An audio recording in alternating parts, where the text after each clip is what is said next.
Automatic I'm not record. sure. It must have been. Yeah, that's recording. I remember him talking Is that about clear? the price Yeah, it's being pretty in decent. something like the 5th grade or 6th grade in Ashland, Oh, and some little girl rushed home and told her mother, "Oh, Mama, we got this boy that moved here, and his name is Christ Shafer." They thought it was Christ instead of Price. salvation came to the valley that Right. year. So if he was like 5th grade, you know, he's 11 or so, that would have been at, I don't know, it might not have been quite that, because he's only 11 and a half years older than I am, but he might have been a little younger. And then they started moving around the valley, and I remember him saying one time that the year that, I think he said the year I was born, I'm not sure. Yeah, it's a little bit. Anyway, they moved 5 times. Yeah. Different, looking for different, you know, lower rent prices. Mhm. At the times are so bad. Of course, my dad always did say that they say the depression started in '29, but he said it really started the year you were born, as though I was the cause of it. You know? I always thought we laid that blame on Uncle Jim. Right. He was born in '29. Yeah.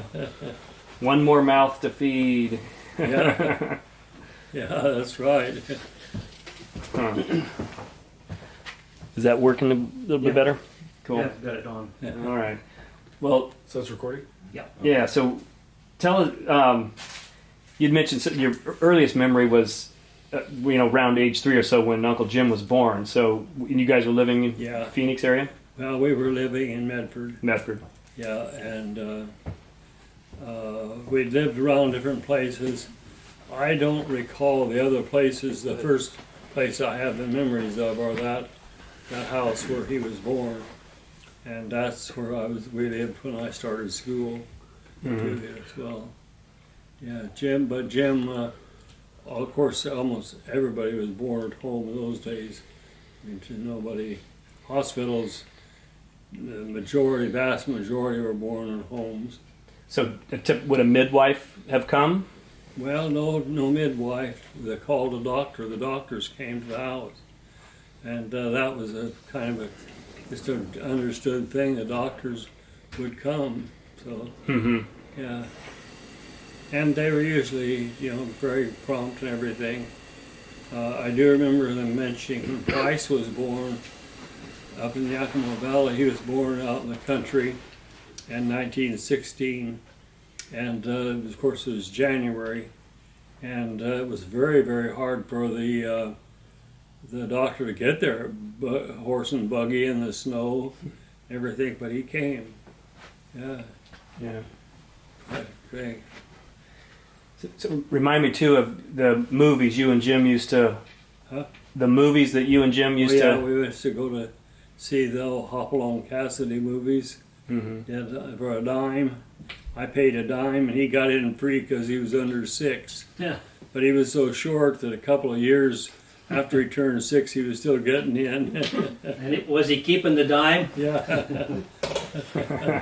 We walked about a mile or maybe a little more to get to the theater, to the old Roxy Ann Theater over there on the east side of Medford, right by Bear Creek. That's where it was. It was kind of interesting. And never thought a thing about it, just the two of us. Here I was 9 and he's 6, or I'm 8 and he's 5. We're walking clear, a mile and a half. Nobody thinks anything of it. No homeless camps to dodge. Nothing like that.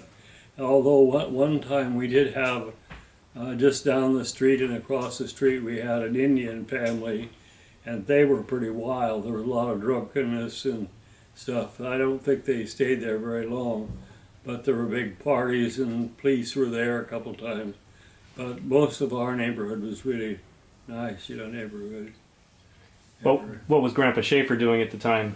At that time, probably most of that time, it depended. Well, for example,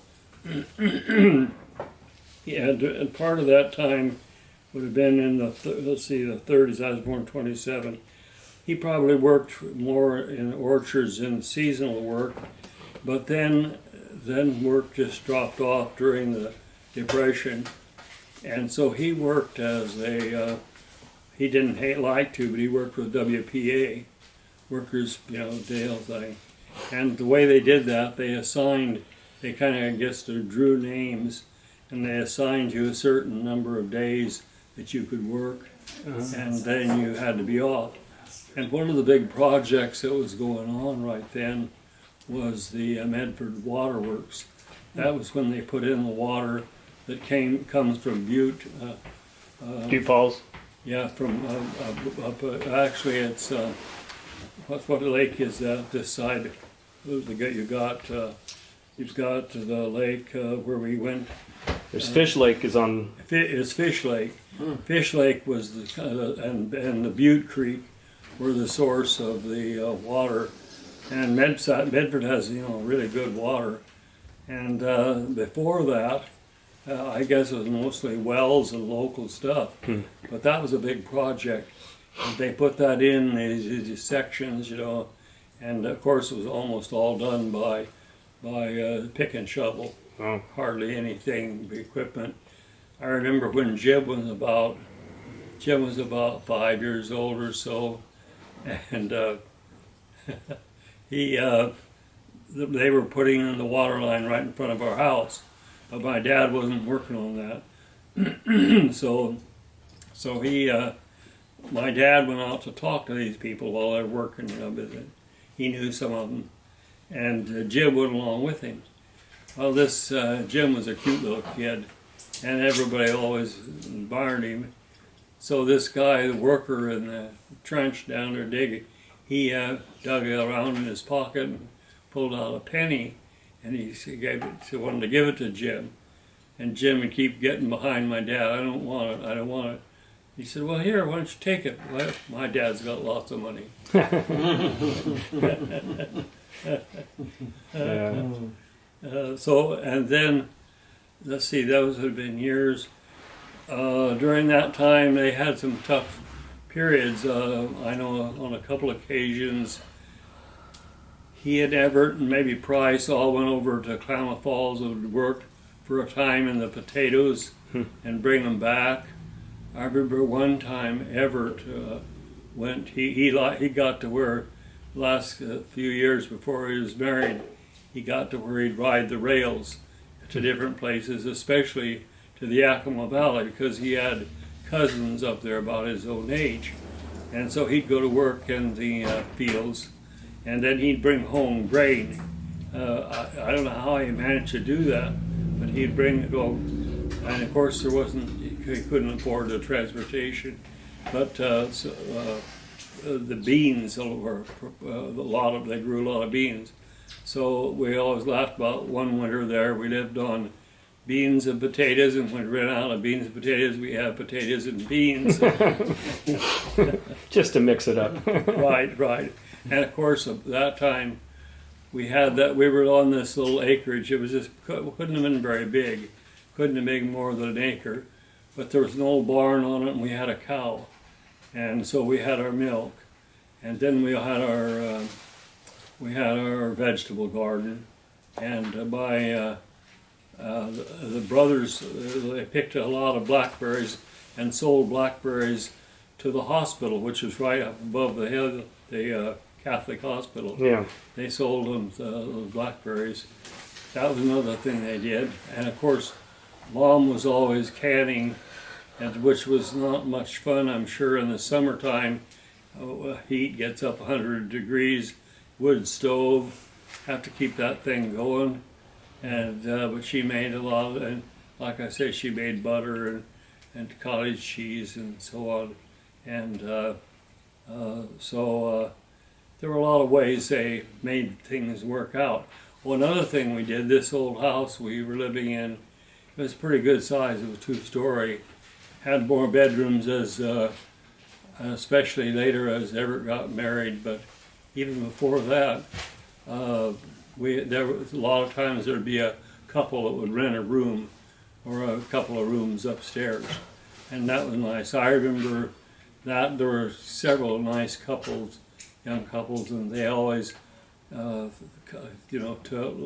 admired Jim and me. They liked little kids, and So they'd sometimes come down either for a meal or they'd come down afterwards, and we'd sit in this big, there's a kitchen dining room kind of together, and there was an offset on a window that went out, and the table, so there was, you know, the five of us, Dorothy and the kids and the parents and maybe this another couple, and we'd sit around after dinner, and my dad and my brother Everett played the harmonica, and they'd play harmonicas, and they'd play games and talk and visit and so on. And I remember that later, somehow or other, Everett and Florence, Dorothy and Everett or someone, they got one of those old hand-cranked Victrola things, record player. So you wound it all up and you put your record on and then play the records. And of course, those were the, you know, and because that was a big step right about that time with radio. Okay. Everett, I recall when he was, I think he was still in high school, he made a crystal set, which, you know, just a little thing that I don't know how they work exactly, crystal set, but it had an ear thing plug, and then he,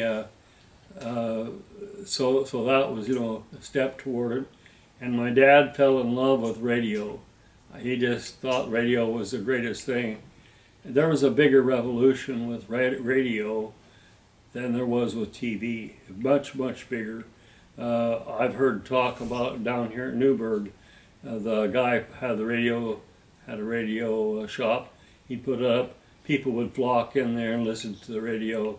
And same thing at our house. I don't know how my folks with that desperate a time got this, but they had a pretty good sized radio.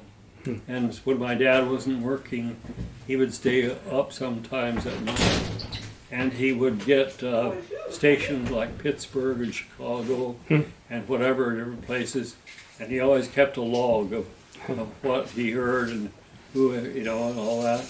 And then during the evenings, it was so popular that we had a big front porch, and we would often have 20, 30 people come to the front porch in the living room and listen to the radio programs like Fibber McGee and Molly and some of those old that was a big deal, you know. Yeah. Come to listen to it. So did Grandpa and Grandma own that house? No, it was owned by Bill Key, who is my mother's cousin, and he is a single guy. His had a hardware store, and well, it was actually second-hand store is what it was, and downtown. But he was like my Uncle Simon. He happened to have a little bit of money during the time of the Depression, so he gobbled up some places, bought some places to rent and things like that. And he had all kinds of interesting stuff in his second-hand store. One of them was a stereopticon you could look through, and you could see the pictures, you know, in 3D. That was really big stuff. Jim and I always liked to go to the store with my folks just to kind of explore it and see what it was like a little bit. But Bill Key was my mother's, his mother was my mother's aunt, one of her aunts. And the fact that Doug probably could tell, but back in the cemetery, yeah, wasn't that the way it was? Wasn't she? Shady Grove and outside Humans. Yeah, she's buried back there, and he brought back. He put up a real nice monument, much nicer than most of them. What was the story, Doug, about the money he brought? There was a lady there in the thing that knew the history of the area of where my mother was born. There was a lady named Mary Owens that lived in Humansville. She her house tripled as the Greyhound bus station, the town museum, and her home. And when I went to see her first, she knew who the family was, and when later Dad, you know, we all visited, she took us to that cemetery and told us the story. when Bill Key came to visit her in the 30s or 40s, and said he slept in that bed, and his suitcase full of money he put under the bed while I went and showed him where his grandmother was buried. And then she says it's the fanciest tombstone in all of Humansville, this red Italian marble. Yeah, real nice. Yeah. And so he owned that house. Well, by the way, we also at times had others. When my Aunt Edith's husband died, she and the two girls and the son moved in upstairs too for a while. I never knew what kind of financial arrangements